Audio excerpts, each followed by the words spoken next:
The afternoon sun cast long shadows across Pine Street as Officer Wilson pulled his patrol car behind a blue sedan. He had been on duty for almost 10 hours, and the call about a stolen vehicle matching this description had come in just as he was thinking about the end of his shift. "Dispatch, I'm going to check out a possible match on that stolen Honda," he said into his radio. "License plate is close, off by maybe 1 digit. The woman behind the wheel looked in her rearview mirror, confusion crossing her face as the police lights flashed. She pulled over carefully, turning into an empty parking lot of a closed-down convenience store. Officer Wilson watched her movements closely. Nothing seemed suspicious yet, but in his 15 years on the force, he'd learned that car thieves could look like anybody. He adjusted his body camera and stepped out of his patrol car. The woman rolled down her window as he approached. She had shoulder-length brown hair and looked to be in her 30s, wearing a simple button-up shirt that suggested she'd just left an office job.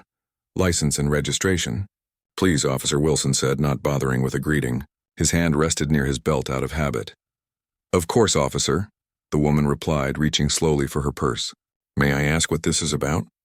Wilson didn't answer right away, watching her hands as she pulled out her wallet. "Your vehicle matches the description of one that was reported stolen this morning." The woman's eyes widened. "Stolen? That's impossible. This is my car. I've had it for years." "License and registration," he repeated, his voice hardening. With slightly trembling hands, she handed over her license. "My name is Rachel Chen. The registration is in the glove compartment. Can I reach for it?" Officer Wilson nodded curtly. As she leaned across to open the glove box, he studied her license. Rachel Chen, 34, address in the suburbs about 20 minutes from here. The photo matched, but that didn't mean much. People could steal identities along with cars. "Here you go," she said, handing him the vehicle registration. "Everything should be in order. I bought this car new in 2019. Wilson took the papers and compared them to the report he had received. The license plate was similar but off by 2 digits. The stolen car was also a darker blue. Still, car thieves often switch plates. "Step out of the vehicle, please," he said. "Excuse me?" Rachel looked genuinely surprised. "Is there a problem with my registration?" "I need you to step out of the vehicle now," Wilson repeated, his tone leaving no room for argument. Rachel unbuckled her seatbelt slowly. "I don't understand. My papers are all in order. Ma'am, this car matches a stolen vehicle report. I need to verify some things. Please exit the vehicle." The woman sighed but complied, stepping out onto the cracked asphalt of the abandoned lot. A passing car slowed down, the driver watching the scene unfold before continuing on. "I'm going to check the VIN number," Officer Wilson said, moving toward the front of the car. "Stand right there." Rachel stood by her door, arms crossed protectively across her chest. "Officer, I can prove this is my car. I have insurance papers, maintenance records, everything in my email. I can show you." Wilson bent down to check the VIN number through the windshield. "That won't be necessary right now." "This is ridiculous," Rachel said, her voice getting firmer despite her obvious nervousness. "I was just driving home from work. I've owned this car for years." Officer Wilson straightened up, his patience wearing thin. The day had been long, and this woman wasn't making it any easier. The VIN didn't match the stolen car report, but something still felt off to him. "Do you have any idea how many people claim a stolen car is theirs?" he asked. "I'm going to need to see some additional identification." Rachel dug into her purse and pulled out her work ID. "I'm an accountant at Thompson and Bryant downtown. I've worked there for 6 years. You can call them."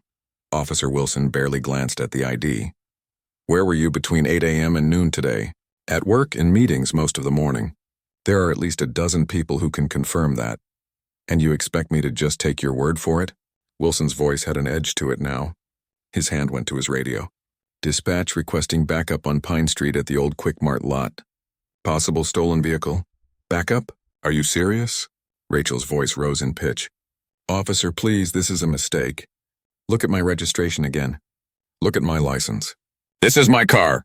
"Ma'am, lower your voice," Wilson warned. "Turn around and put your hands on the vehicle." "What?" "No, I'm not being detained. This is absurd." Rachel stood her ground, her hands now shaking visibly. "I want to speak to your supervisor." Officer Wilson stepped closer.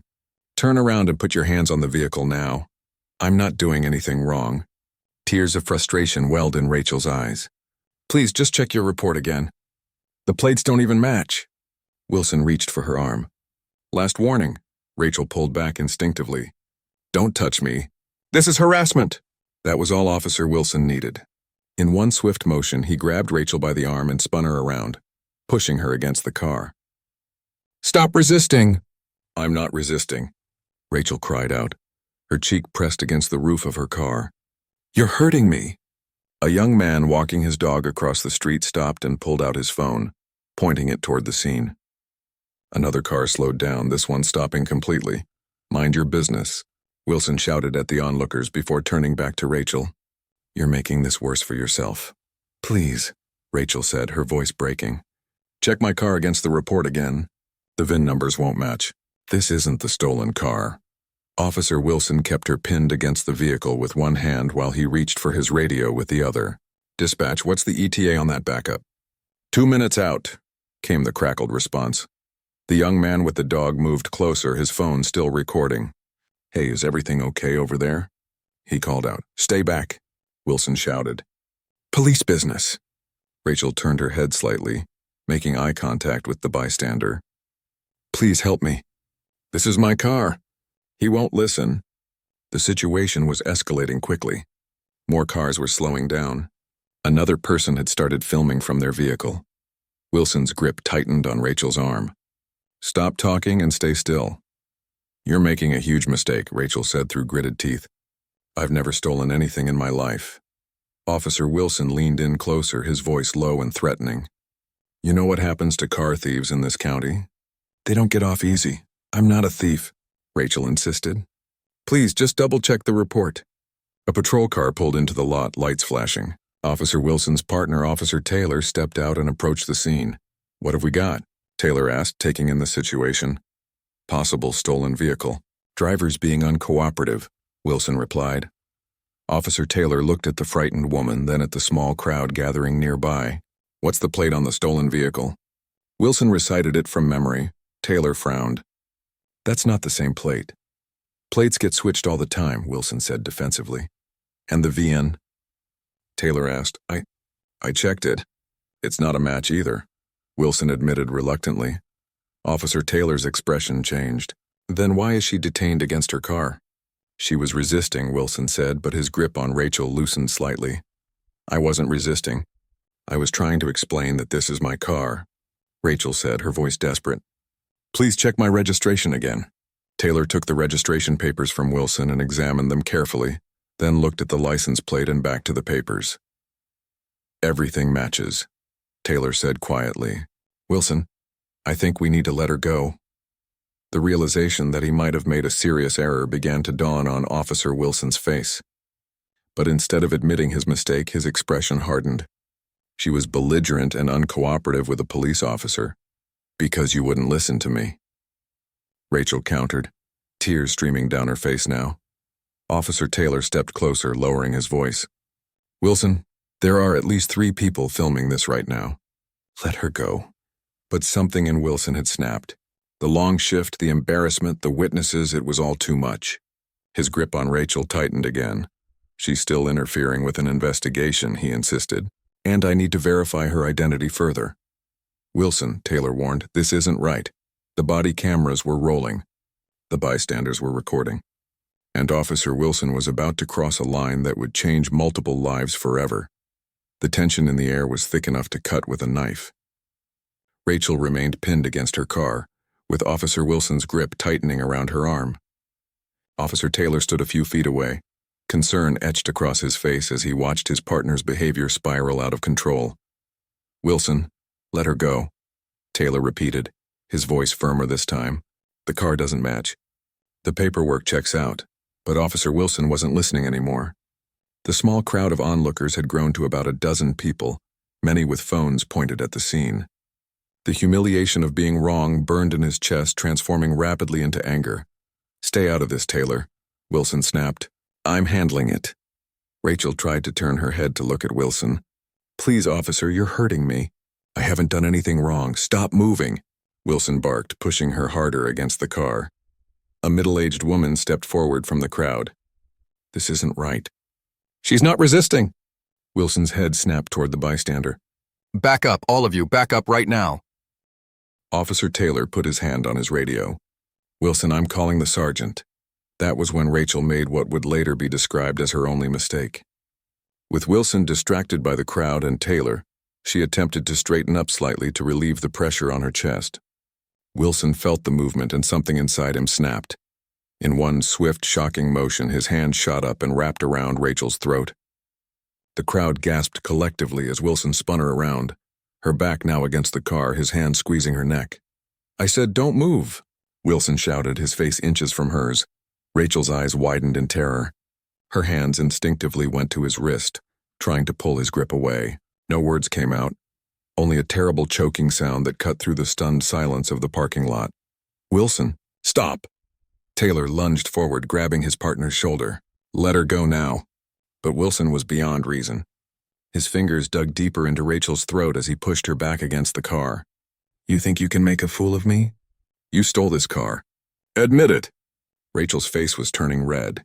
Her legs buckled beneath her, but Wilson's grip kept her upright. Her desperate eyes darted around, silently pleading for help as she struggled for air. "He's killing her," someone shouted from the crowd. The man with the dog stepped forward. "Stop, you're going to kill her." Officer Taylor drew his taser.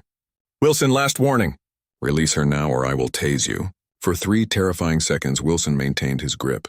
Rachel's eyes began to roll back in her head. Then finally, Taylor's words seemed to penetrate Wilson's rage. He released his hold and Rachel collapsed to the ground, gasping desperately for air. The crowd surged forward. Taylor had to step between them and Wilson, his arms outstretched. "Everyone stay back. Please stay back." Wilson stood over Rachel, his chest heaving, seemingly shocked by his own actions.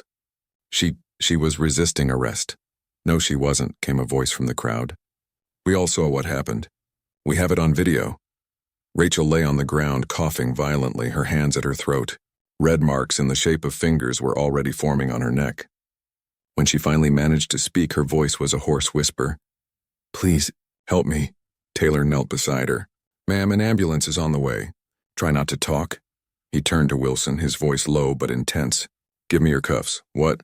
Wilson looked at his partner in disbelief. "Give me your cuffs, Wilson, now." Taylor's hand was still on his taser. Slowly, Wilson unclipped his handcuffs and handed them over. Taylor stood up and faced his partner. "Officer Wilson, turn around and put your hands behind your back. You can't be serious." Wilson's face contorted with anger and confusion. "I am dead serious. What you just did is assault. Turn around." The crowd had fallen silent, watching the extraordinary scene unfold. Wilson looked around at the phones recording him, at Rachel still gasping on the ground, at the approaching sirens in the distance. Slowly, he turned around. Taylor secured the handcuffs around Wilson's wrists. "Officer Wilson, you are being detained for assault and excessive use of force. You have the right to remain silent. Anything you say can and will be used against you in a court of law." As Taylor continued reading Wilson his rights, 2 more patrol cars and an ambulance pulled into the parking lot. The sergeant, a stern-faced woman in her 50s, stepped out of one of the cars and took in the scene with visible shock. "Taylor, what the hell is going on here?" she demanded. "Sergeant Rivera," Taylor said, his voice steady. "I've detained Officer Wilson for assaulting this civilian. Multiple witnesses and video evidence will confirm what happened." The sergeant looked at Wilson in handcuffs, then at Rachel being tended to by the paramedics who had just arrived. "Someone better explain this to me right now." One of the bystanders stepped forward, phone in hand. "I recorded everything, ma'am. This officer," he pointed at Wilson, "strangled that woman for no reason. She was just trying to explain that it was her car." Sergeant Rivera's expression darkened. "Show me." As the sergeant watched the video, her face grew increasingly grim. When it was finished, she nodded to the bystander. "I'll need you to send that to the department." "Officer Taylor, good call." She turned to Wilson. "You're suspended, effective immediately. We'll sort out the charges back at the station." Wilson's face had gone pale. "Sergeant, she was—" "Not another word, Wilson," Rivera cut him off. "You've said enough." The paramedics were helping Rachel onto a stretcher. Her breathing was still labored, and angry red marks circled her neck like a brutal necklace. One of the paramedics approached the sergeant. "She needs to go to the hospital. Possible crush injury to the trachea. She's having difficulty breathing." Sergeant Rivera nodded. "Officer Johnson will accompany her to take her statement when she's able to speak. Make sure the hospital documents her injuries thoroughly." As Rachel was loaded into the ambulance, her eyes met Wilson's. There was no anger there, Only fear and confusion, the look of someone whose world had been turned upside down in a matter of minutes. The sergeant turned to address the crowd. "I need statements from all of you who witnessed what happened. Officer Patel will take your information." A young officer began moving through the crowd, notebook in hand. Most people were still filming, capturing every moment of the aftermath. "What about her car?" someone asked, pointing to Rachel's blue sedan. "It will be taken to the department lot for now," Rivera answered. "She can pick it up when she's released from the hospital." As Wilson was led to a patrol car, the reality of his situation seemed to finally hit him.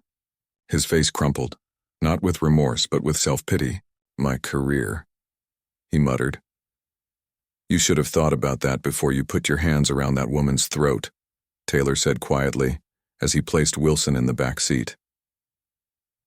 Back at the hospital, Rachel lay in an exam room, a doctor carefully examining the bruising on her neck. Her voice was still barely above a whisper. "Am I going to be okay?" she asked. The doctor, a kind-faced woman with graying hair, nodded reassuringly. "The bruising is severe, but your trachea doesn't appear to be crushed. You'll have difficulty speaking for a while, and the bruising will get worse before it gets better. But yes, physically you should recover." Rachel closed her eyes, tears leaking from the corners. "I did nothing wrong," she whispered. "I was just driving home." "I know," the doctor said, gently patting her hand. "The police officer who came with you said they need to take pictures of your injuries. Are you up for that?" Rachel nodded weakly. Officer Johnson, a compassionate-looking man in his 40s, entered the room with a camera. "Ms. Chen, I'm very sorry about what happened to you today. With your permission, I need to document your injuries for the investigation."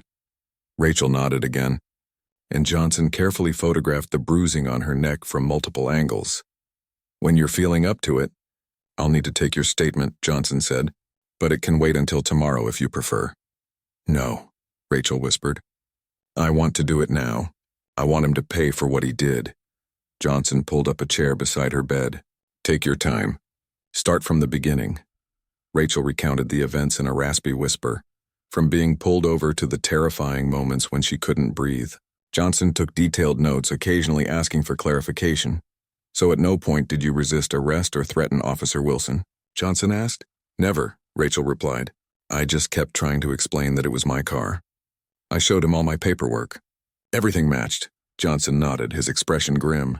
"Thank you, Ms. Chen. I know this wasn't easy. A victim advocate will be contacting you soon to help you through the process." As Johnson was leaving, Rachel called out in her damaged voice, "Officer? What's going to happen to him?" Johnson turned back. "Honestly, with all the witnesses and video evidence, plus his partner's testimony, he's going to prison. What he did to you wasn't just against department policy, it was criminal assault." After Johnson left, Rachel lay back in her hospital bed, staring at the ceiling. The doctor had given her something for the pain, but nothing could ease the feeling of violation and helplessness that had taken root in her chest. Her phone buzzed on the side table. It was a text from her sister. "Just saw the news. OMG, Rachel, are you okay? Which hospital?" "I'm coming right now." Rachel looked up in surprise. "The news?" she whispered to herself. She picked up the remote and turned on the small TV mounted on the wall. Sure enough, there she was on the local news, or rather, there was the video of Officer Wilson with his hand around her throat. The caption read, "Police officer suspended after violent arrest caught on camera." The news anchor's voice filled the room. "Shocking video emerged today of a police officer appearing to strangle a woman during what should have been a routine traffic stop.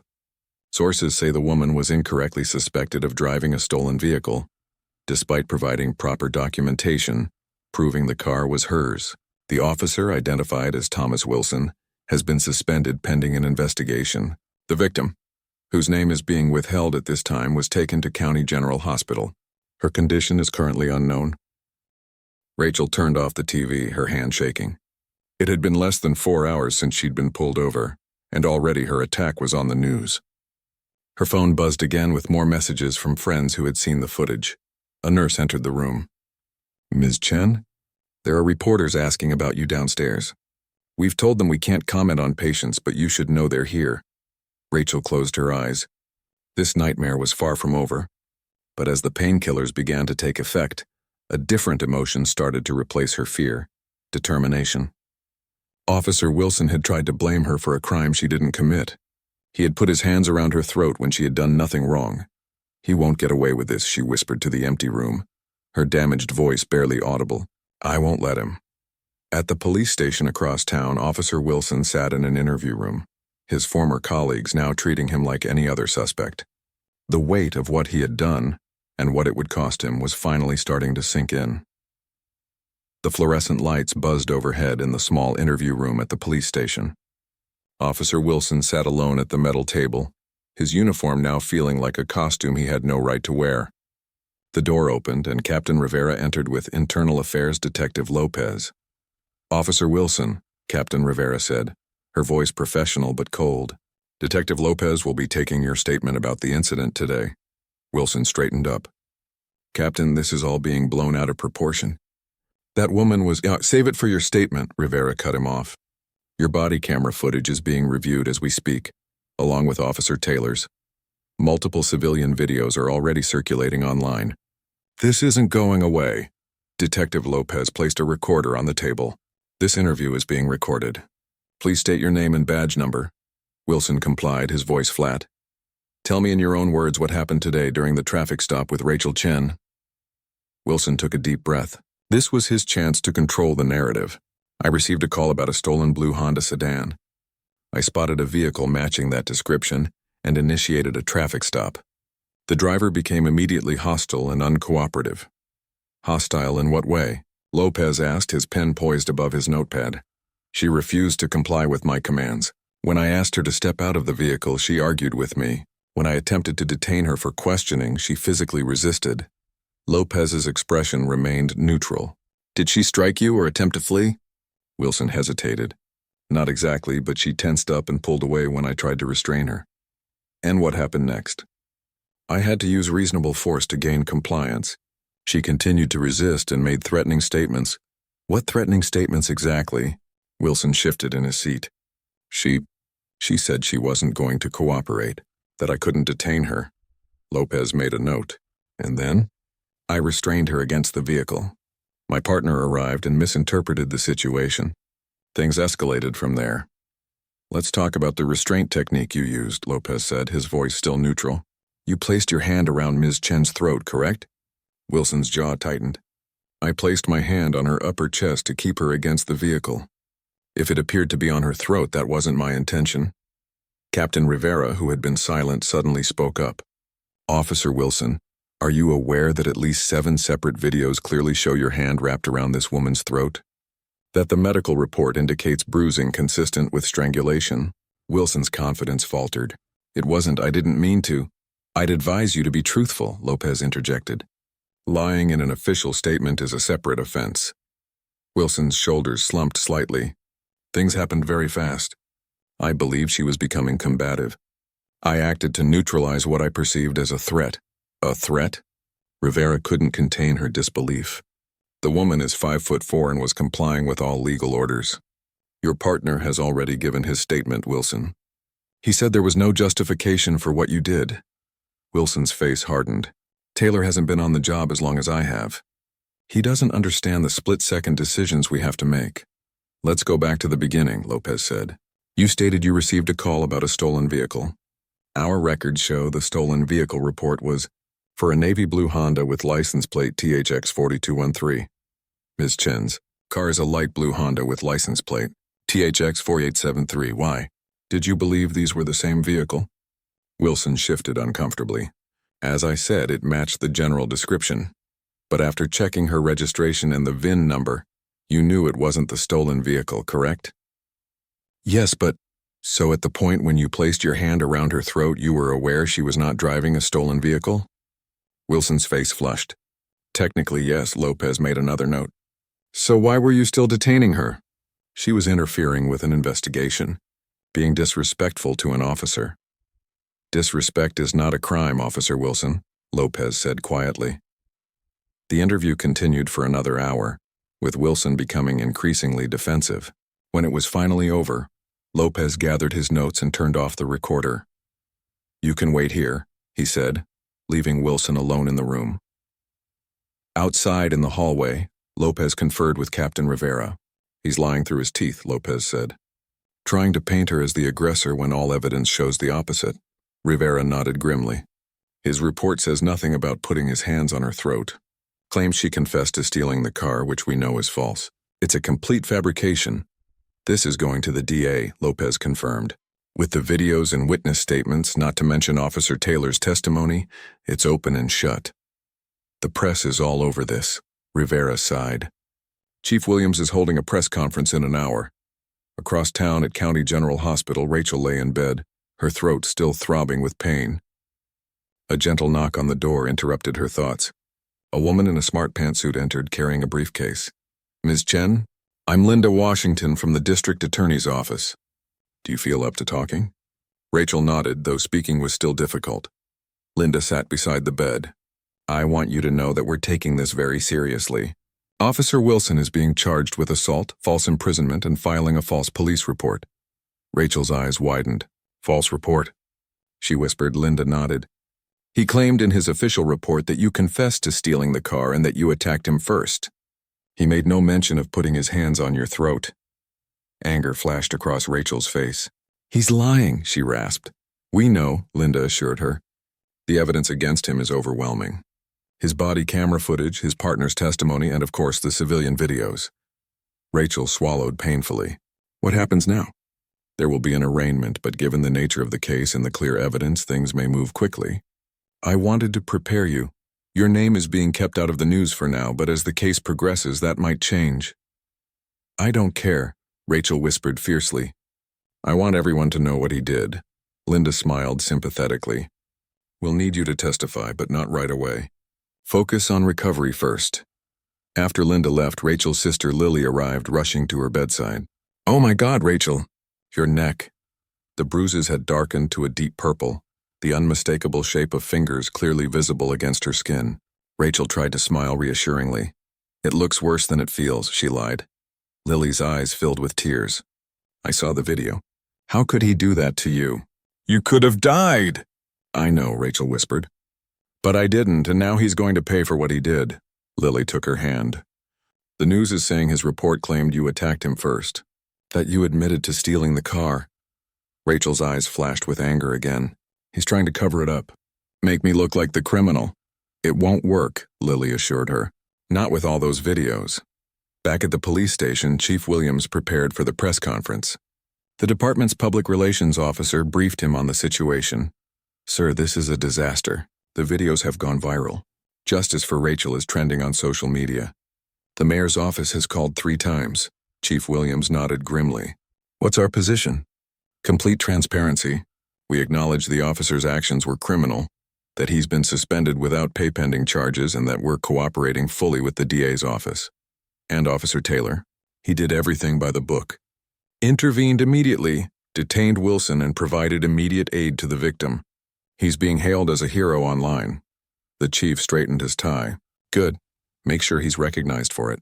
We need to show that most officers will do the right thing. Meanwhile, Wilson was being processed. His badge and gun had been confiscated, and he was now changing into civilian clothes. The reality of his situation was finally sinking in. His fellow officers, once his brothers in blue, now looked at him with disgust or avoided eye contact altogether. Officer Taylor approached him as he emptied his locker. Wilson looked up, expecting sympathy from his partner of 3 years. Instead, Taylor's voice was cold. Why did you lie in your report? You knew she wasn't driving a stolen car. You knew she never attacked you. Wilson's face hardened. You should have had my back.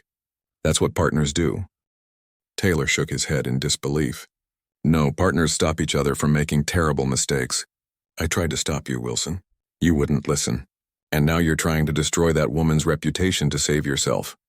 You don't understand what it's like, Wilson said bitterly. 20 years on the force and one mistake. One mistake? Taylor interrupted. You nearly killed her.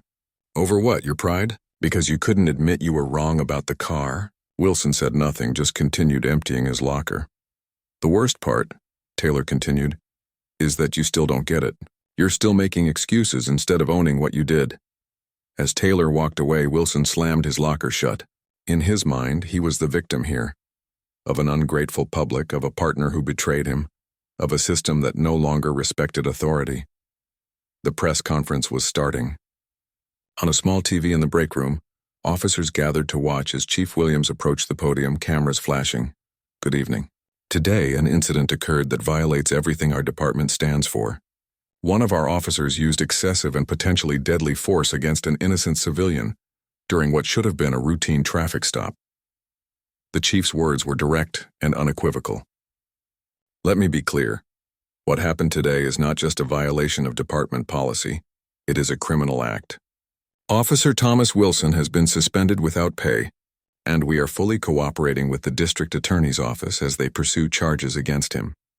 Questions flew from reporters. Chief, the officer's report apparently contradicts video evidence. Is this a case of police cover-up? Chief Williams shook his head. What we have here is one officer who committed a crime and then attempted to cover it up with false statements. His actions do not reflect the values or behavior of the vast majority of our officers, as evidenced by his partner's immediate intervention. Will the department be implementing new training or policies in response to this incident? We already have clear policies against the use of chokeholds or neck restraints. This wasn't a training issue. It was a deliberate violation of policy and law. That said, we will be conducting a thorough review to determine if additional safeguards are needed. As the press conference continued, Rachel watched from her hospital bed, Lily by her side. The chief's words were somewhat comforting. The department wasn't closing ranks around Wilson. They were acknowledging the wrong that had been done to her. Her phone buzzed with a text message from a number she didn't recognize. Ms. Chen, this is Ben Harris from the Post. I'd like to tell your side of the story. Please call me when you can. She showed the message to Lily, who frowned. They're going to be all over this. Are you ready for that? Rachel touched her bruised throat gently. I don't know, but I can't let him control the narrative. I can't let him make me into the villain. Lily squeezed her hand. Whatever you decide, I'm with you. In the district attorney's office, Linda Washington met with her boss, District Attorney Richard Powell. The evidence is solid, she reported. Multiple videos, medical reports, witness statements, and the partner's testimony all corroborate the victim's account. Wilson's report is demonstrably false in several key areas. Powell nodded. Any prior complaints against this officer?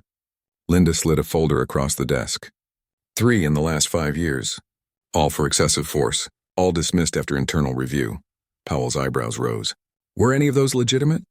Hard to say without video evidence, but the pattern is concerning.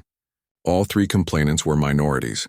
All claimed Wilson escalated routine situations, and all said he filed reports painting them as the aggressors.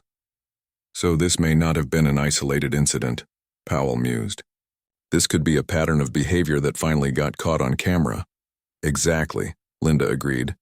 And given the clear evidence this time, we have a real opportunity to hold him accountable. Powell made his decision. Charge him with assault, false imprisonment, official misconduct, and filing a false report. Let's request no bail. He's a potential flight risk and a danger to the community. Linda nodded. The arraignment is set for tomorrow morning. As night fell, Rachel finally drifted into an uneasy sleep, her dreams haunted by the feeling of fingers around her throat. Across town, Wilson sat alone in his apartment scrolling through social media, reading the comments calling him a monster, a disgrace to the badge. His union representative had called to say they wouldn't be providing legal defense. The evidence was too damning. The PR nightmare too great. For the first time, Wilson began to understand that there would be no escape from what he had done. No one was coming to save him. The system he had been a part of for 20 years was about to judge him, and he knew what the verdict would be. Morning light filtered through the blinds of Rachel's hospital room. The doctor had just finished her examination, carefully documenting the deepening bruises that now formed a dark collar around Rachel's neck. The swelling has gone down a bit, the doctor said, her voice gentle. How's the pain today? Still hurts to swallow, Rachel whispered. Her voice was slightly stronger than yesterday, but still raspy and strained. When can I go home? I'd like to keep you one more day for observation, the doctor replied. Throat injuries can be tricky. We need to make sure there's no delayed swelling that could affect your breathing. Rachel nodded, then winced at the movement. The doctor made a note in her chart and was about to leave when there was a knock at the door. Detective Lopez entered carrying a small tablet. Ms. Chen, I'm Detective Lopez from Internal Affairs. I was hoping to ask you a few more questions if you're feeling up to it. Rachel nodded carefully. The doctor excused herself, leaving them alone. I've reviewed all the footage, Lopez began, pulling up a chair beside the bed.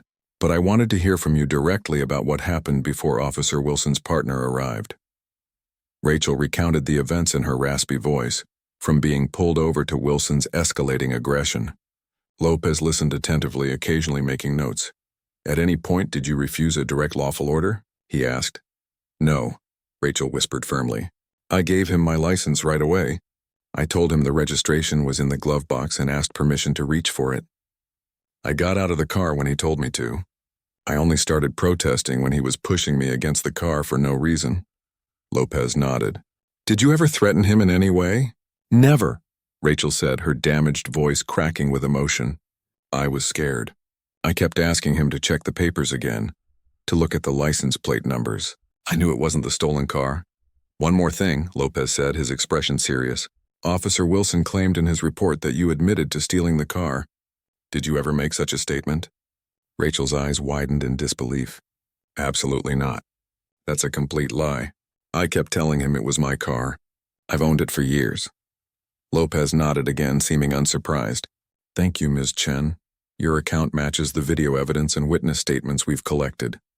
He hesitated, then added, I want you to know that what happened to you was wrong on every level. The department failed you and we're committed to making this right. Rachel studied his face, looking for any sign of insincerity, but found none. What happens now? She asked. Officer Wilson's arraignment is this afternoon. Given the evidence, we expect the judge to set a high bail, if any. The DA is pushing for immediate suspension of his badge. After Lopez left, Rachel's phone buzzed with a text from Lily. Turning on the news. You need to see this.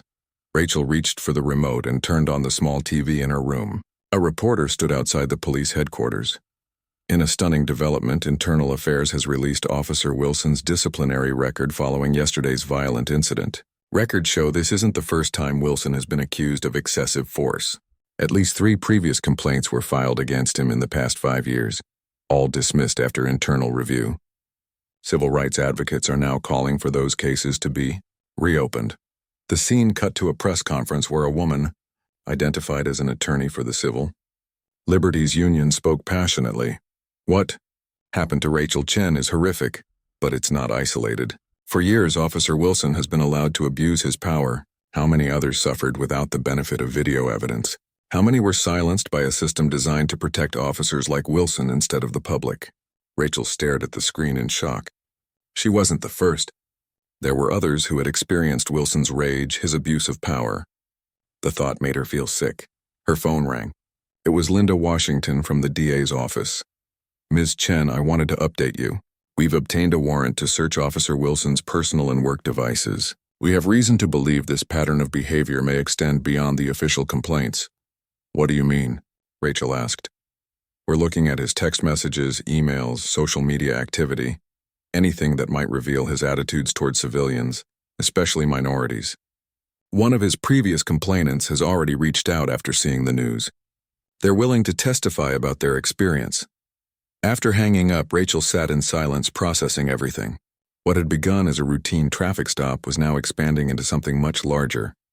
An investigation that could potentially expose systemic issues within the police department. Across town at the police headquarters, Captain Rivera sat in her office reviewing footage from Wilson's body camera. The video was damning. It clearly showed Rachel complying with all lawful orders. It showed Wilson becoming increasingly aggressive, despite Officer Taylor's attempts to de-escalate. And most damningly, it showed Wilson's hand closing around Rachel's throat, her desperate struggle for air and the horror on the faces of onlookers. A knock on her door interrupted her thoughts. Chief Williams entered, his expression grim. The tech team finished their preliminary search of Wilson's phone, he said, placing a folder on her desk. You need to see this. Rivera opened the folder and began reading. Her face hardened with each page. Text messages joking about using excessive force, racial slurs, complaints about disrespectful civilians needing to be taught a lesson, and a group chat with officers from other precincts sharing similar sentiments. She looked up at the chief. How did we miss this? Because he kept it off department channels, the chief replied. But what concerns me most is this group chat. There could be more officers with the same attitudes. Rivera nodded. We need to identify everyone in that chat and investigate them immediately. Already on it, Williams assured her. But right now our priority is Wilson's case. The arraignment is in 2 hours. At the courthouse, reporters gathered outside, cameras at the ready. The case had captured national attention, with the videos of Wilson strangling Rachel playing on every news channel. Wilson arrived in a police transport vehicle, now wearing an orange jumpsuit instead of his uniform. His face was ashen, his eyes darting nervously as officers led him inside through a back entrance to avoid the press. In the courtroom, Wilson's public defender, no private attorney had agreed to take his case, conferred with him briefly before the judge entered. The prosecutor, Linda Washington, sat at the opposite table, her expression determined. All rise for the Honorable Judge Patel, the bailiff announced. The judge, a stern-looking woman in her 60s, took her seat and surveyed the courtroom. Be seated. We're here for the arraignment of Thomas Wilson. Mr. Wilson, you are charged with assault in the 2nd degree, false imprisonment, official misconduct, and filing a false police report. How do you plead? Wilson's attorney spoke up. Not guilty, Your Honor. Judge Patel nodded. Let's address the matter of bail. Linda Washington rose. Your Honor, the state requests that bail be denied. The defendant poses a significant flight risk and a danger to the community. The evidence against him is overwhelming, including multiple video recordings and eyewitness accounts. Furthermore, our investigation has uncovered a pattern of similar behavior and deeply troubling communications that suggest a propensity for violence. Wilson's attorney countered. Your Honor, my client has been a police officer for 20 years with no criminal record. He has strong ties to the community and is not a flight risk. Your Honor, Washington interjected, I'd like to submit the defendant's disciplinary record, which includes 3 previous complaints of excessive force, along with recently discovered text messages that demonstrate a disturbing pattern of behavior. The judge reviewed the documents, her expression growing more severe. The court finds that the defendant poses a significant risk to public safety. Bail is set at $1 million. Next court date is set for 2 weeks from today for the preliminary hearing. As Wilson was led away, he finally seemed to grasp the gravity of his situation. His career was over. His freedom was in jeopardy, and the evidence against him was mounting by the hour. Back at the hospital, Rachel received another visitor, a middle-aged black woman named Denise Porter. Rachel recognized her immediately from the news. You're one of the people who filed a complaint against Wilson, Rachel said, her voice still hoarse. Denise nodded. 3 years ago? He pulled me over, claimed I was drunk. I hadn't had a drop of alcohol. When I tried to explain, he dragged me out of my car, slammed me against it. Called me names I won't repeat. I filed a complaint, but nothing came of it. No witnesses, no video. My word against his. Rachel felt a chill. I'm so sorry. Don't be sorry, Denise said firmly. Be angry. What happened to you is terrible, but at least now people are listening. The DA called me this morning. They're reopening my case along with the others. There are more? Rachel asked. 2 others that we know of who filed formal complaints. But the DA thinks there could be more who never came forward. They're asking anyone who had encounters with Wilson to contact them. The 2 women talked for almost an hour, sharing their experiences, their fear, their anger. By the time Denise left, Rachel felt a new sense of purpose. This wasn't just about her anymore. It was about everyone who had suffered at Wilson's hands, and everyone who might suffer in the future if the system that protected him wasn't changed. That evening, Rachel was finally cleared to go home. Lily helped her pack her few belongings and drove her to her apartment. As they pulled up, Rachel was startled to see a small group of people standing outside her building. What's going on? She asked nervously. Lily smiled. They're here to support you, look. Rachel looked closer and saw that the people were holding signs.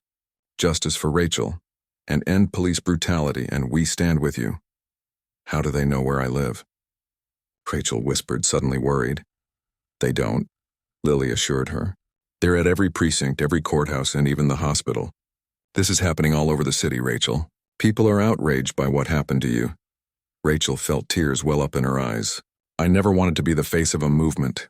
I know, Lily said gently. But sometimes we don't choose our moments, they choose us.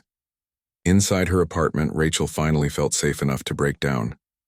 The tears she'd been holding back flowed freely as Lily held her, careful not to touch her injured neck. "I keep seeing his face," Rachel sobbed. "The way he looked at me like I wasn't even human. Like my life meant nothing to him. But you survived," Lily reminded her, "and now he can't hurt anyone else." As Rachel calmed down, her phone rang. It was Linda Washington again. "Ms. Chen, I wanted to let you know that our tech team has made a significant discovery.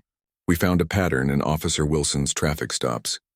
He disproportionately pulled over women driving alone, especially women of color. And his body camera was mysteriously turned off during several of these stops." Rachel felt sick. "Are you saying there could be others he assaulted?" "We're investigating that possibility," Linda confirmed. "Several women have already come forward since your story broke. None with injuries as severe as yours, but all describing similar aggressive behavior." After hanging up, Rachel sat in silence for a long time. Then she made a decision. "I want to speak out," she told Lily. "Publicly. With my name and my face. People need to know what happened to me, what's been happening to others."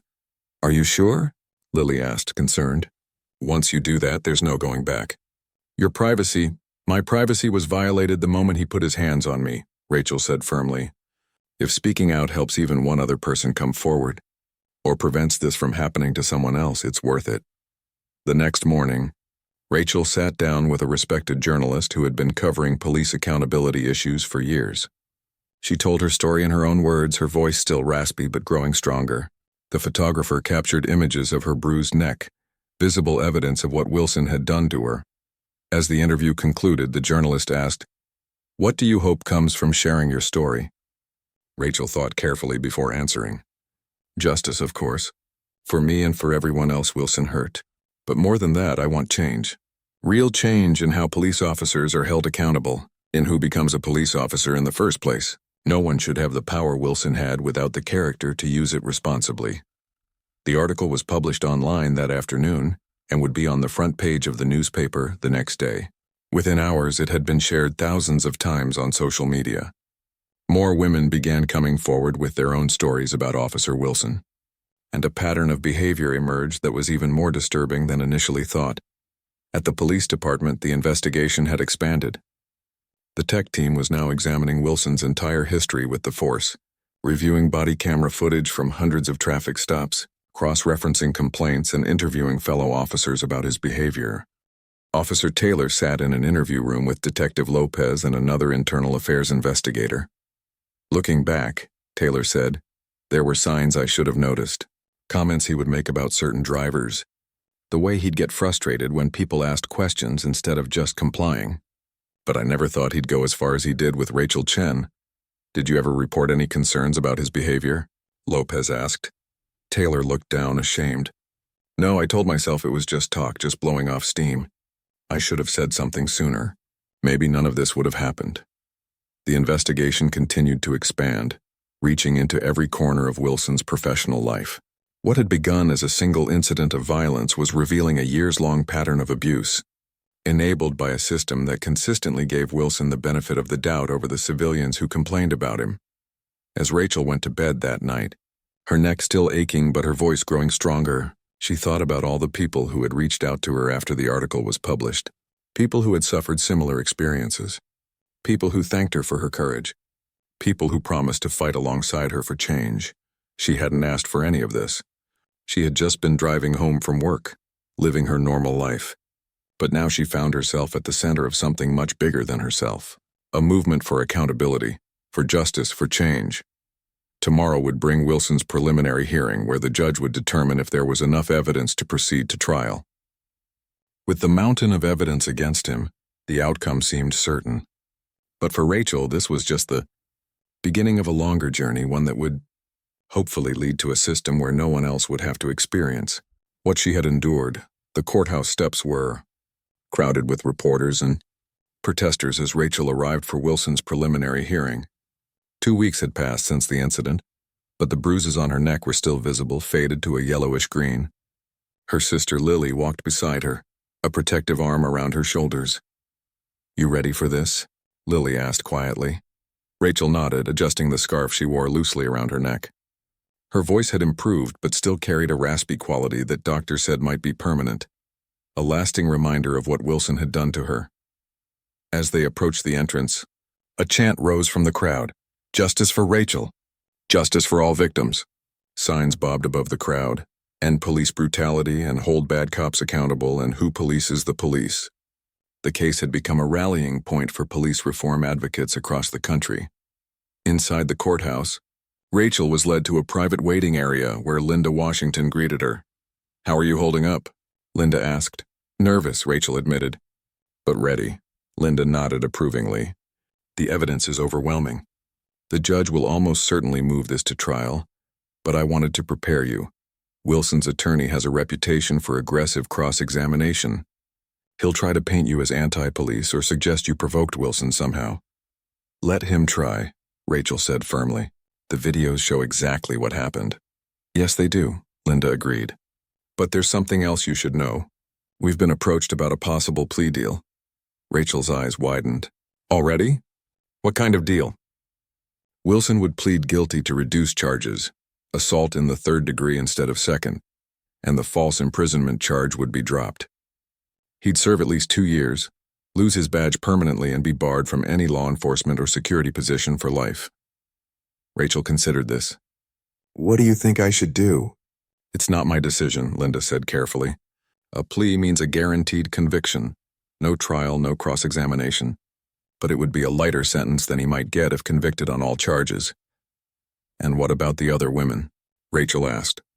"The ones who've come forward about their experiences with Wilson?" "Their cases are being investigated separately. This plea would only cover what happened to you." Rachel thought for a moment. "I want him to face everything he's done." "Not just to me?" "I'll testify." Linda nodded, respect evident in her eyes. "I'll let the defense know we're rejecting the plea offer." Meanwhile, in another part of the courthouse, Wilson sat with his attorney, a public defender named Richard Bennett. Wilson had lost weight in the 2 weeks since his arrest. He couldn't make the $1 million bail and had been held in protective custody, isolated from other inmates due to his former profession. "They rejected our plea offer," Bennett informed him. "We're going forward with the preliminary hearing." Wilson's face hardened. "They think they have me cornered." "They do have you cornered," Bennett said bluntly. "The video evidence alone is damning. Add the body camera footage, your falsified report, your text messages, and the testimony of your own partner. This is not a winnable case, Mr. Wilson." "So what's your strategy?" Wilson demanded. Bennett sighed. "At this point, our best option is to hope for another plea opportunity before trial. If we go to trial, you're looking at 7-15 years, possibly more if they add charges related to the other complainants." Wilson slumped in his chair. The reality of his situation was finally sinking in. His career was over. His freedom was at stake. And for what? A moment of rage that he still couldn't fully explain, even to himself. In the courtroom, Judge Patel called the hearing to order. The gallery was packed with media, police reform advocates, and a contingent of police officers, some there to support the system working as it should, others uncomfortable with how quickly their former colleague had been cast aside. "This is a preliminary hearing to determine if there is sufficient evidence to proceed to trial," Judge Patel explained. "The burden on the prosecution at this stage is merely to show probable cause that the defendant committed the crimes charged."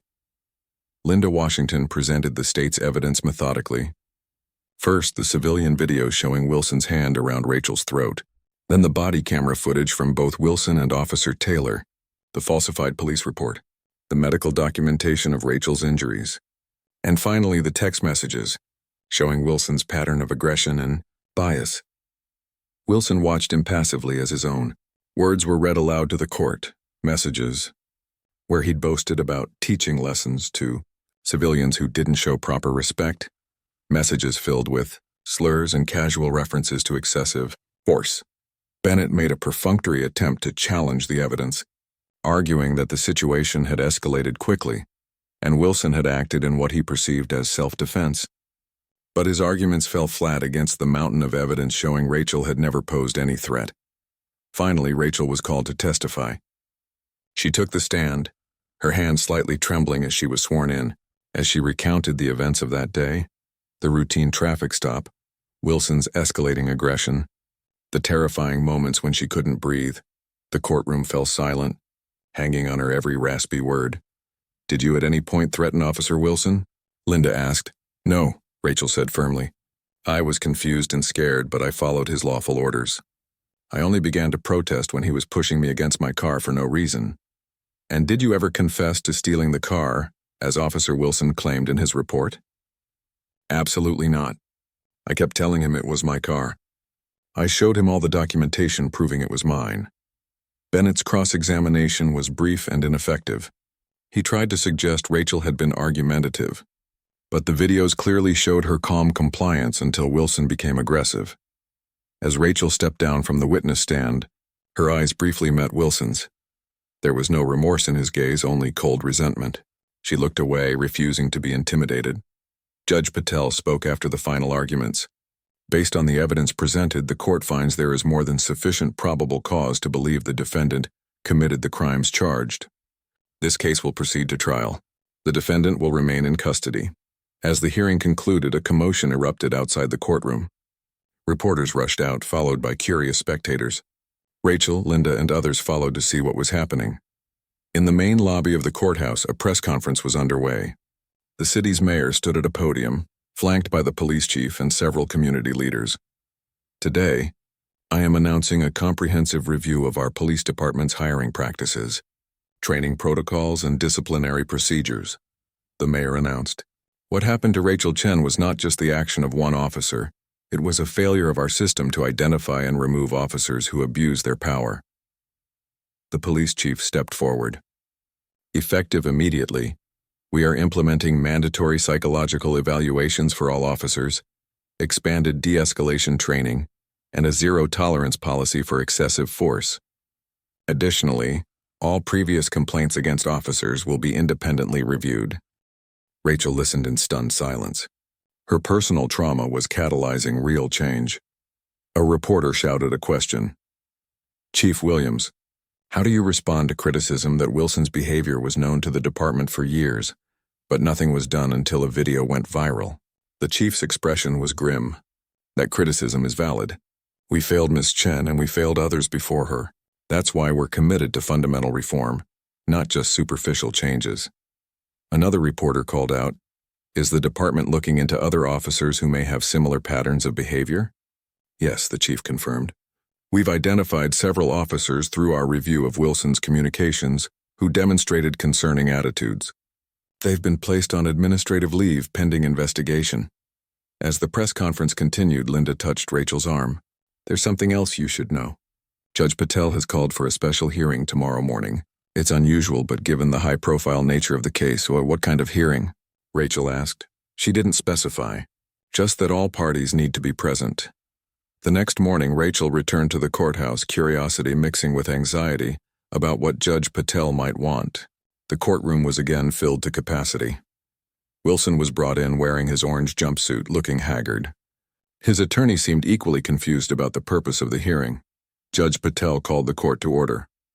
"Yesterday, after our preliminary hearing, I reviewed additional evidence brought to my attention by the district attorney's office. Specifically, I reviewed Officer Wilson's complete disciplinary file, including previously sealed complaints." The judge's expression was severe. "What I found was disturbing, a pattern of escalating aggression spanning years, with multiple incidents that should have resulted in serious disciplinary action, but were instead minimized or dismissed." She turned to the district attorney. "Ms. Washington, does the state wish to amend the charges based on this information?" Linda stood. "Yes, Your Honor. The state moves to add charges of official misconduct in the first degree, pattern of intimidation under color of authority, and violation of civil rights." The judge nodded. "So noted. Mr. Bennett, in light of these additional charges, does your client wish to reconsider the state's plea offer?" Bennett conferred briefly with Wilson, who shook his head stubbornly. "No, Your Honor," Bennett replied, though he looked unhappy with his client's decision. "Very well," Judge Patel continued. "Based on the extraordinary circumstances of this case, the overwhelming evidence, the defendant's clear pattern of misconduct, and the public interest in swift justice, I am invoking a rarely used provision of our state code." The courtroom fell silent as the judge explained. Under Section 743.5, When evidence of guilt is irrefutable and a defendant has demonstrated a pattern of behavior that presents an ongoing danger to the community, the court may offer the defendant a final opportunity to accept responsibility before proceeding to an expedited bench trial. This was unexpected. Rachel looked at Linda, who seemed equally surprised by this development. Judge Patel addressed Wilson directly. "Mr. Wilson, I am offering you one final opportunity to plead guilty to all charges. If you choose to proceed to trial given the evidence against you, I must warn you that you will likely face the maximum sentence allowable," Wilson whispered frantically with his attorney. Bennett appeared to be strongly advising him to take the plea, but Wilson's expression remained defiant. "We maintain my client's innocence." "Your Honor," Bennett finally said, looking defeated. Judge Patel's expression hardened. "So noted. We will proceed immediately to an expedited bench trial. Mr. Wilson has waived his right to a jury by refusing the state's reasonable plea offer despite overwhelming evidence. What followed was unprecedented in the court's history, a same-day bench trial where Judge Patel reviewed all evidence, heard brief testimony from key witnesses including Rachel and Officer Taylor, and delivered her verdict by late afternoon. "Thomas Wilson, this court finds you guilty on all charges," Judge Patel announced. "The evidence against you is not merely beyond reasonable doubt, it is irrefutable. Your actions showed a callous disregard for human life, an abuse of the power entrusted to you, and a violation of the oath you took to protect and serve." The judge continued, her voice firm. "More disturbing than your assault on Ms. Chen is your subsequent attempt to blame her, to paint her as a criminal when you knew she was innocent. This court cannot allow such a perversion of justice to go unpunished." Wilson stood impassively as Judge Patel delivered her sentence. "You are hereby sentenced to 15 years in state prison. You will never again serve in any law enforcement capacity, and you will pay restitution to Ms. Chen in an amount to be determined at a later hearing." A gasp went through the courtroom. 15 years was the maximum possible sentence. "This sentence reflects not only your assault on Ms. Chen, but your pattern of abuse and your betrayal of public trust," Judge Patel explained. "Let this serve as notice that no one, not even those charged with enforcing the law, is above the law." As Wilson was led away in handcuffs, Rachel felt a complex mixture of emotions. Relief that justice had been served, vindication that her suffering had been acknowledged, but also a lingering sadness that the system had failed for so long before finally working as it should. Outside the courthouse, Rachel addressed the waiting media, her voice still raspy but her words clear and determined. "Today, justice was served not just for me but for everyone who has ever been afraid to speak up about police misconduct. What happened to me was terrible, but if it leads to meaningful change, then some good will have come from it," she continued, gaining strength as she spoke. "I don't hate the police. Most officers are good people doing a difficult job, but we need systems that hold everyone accountable, especially those with the power to take lives." In the weeks and months that followed, Rachel became an unexpected advocate for police reform. The Chen Act was introduced in the state legislature, mandating body cameras for all officers, independent review of excessive force complaints, and psychological screening for police recruits. Officer Taylor received a commendation for his intervention that day and was promoted to train other officers in proper use of force and de-escalation techniques. The 3 women who had previously filed complaints against Wilson received formal apologies from the department and financial settlements. And Rachel? She still felt a flutter of anxiety whenever she saw police lights in her rearview mirror. The scars on her psyche would take longer to heal than those on her neck, but she had found a new purpose, ensuring that what happened to her would never happen to anyone else. 1 year after the incident, Rachel stood at a podium as the governor signed the Chen Act into law. As she looked out at the crowd, activists who had fought for change, lawmakers who had crafted the legislation, police officers committed to reform, and ordinary citizens who simply wanted a more just society, she thought about how a single moment can change everything. She had just been driving home from work. Wilson had just been doing his job. Their paths had crossed for only minutes, but in those brief moments, a spark had been lit, one that would illuminate deep problems in the system and ultimately lead to long overdue change.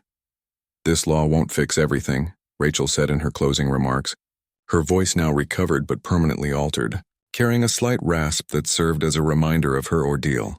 There's still much work to be done, but it's a start. It's a promise that power comes with responsibility, that justice should be swift and fair, and that every life, every person, deserves to be treated with dignity and respect. As applause filled the room, Rachel thought of something her grandmother used to say. Sometimes it takes a storm to clear the air. Her storm had come without warning on a sunny afternoon, but from its destruction had come the seeds of something better, a system more just, more accountable, more worthy of the trust placed in it, and that, she decided, was a legacy worth having.